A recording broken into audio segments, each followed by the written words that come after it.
সিদ্দিক ফারুক উসমান হায়দার চারজন সাহাবা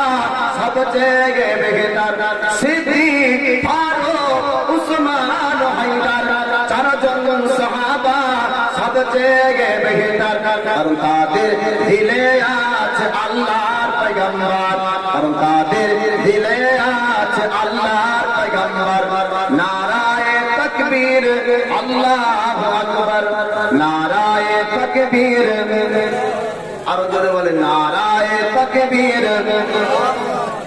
নারায়ে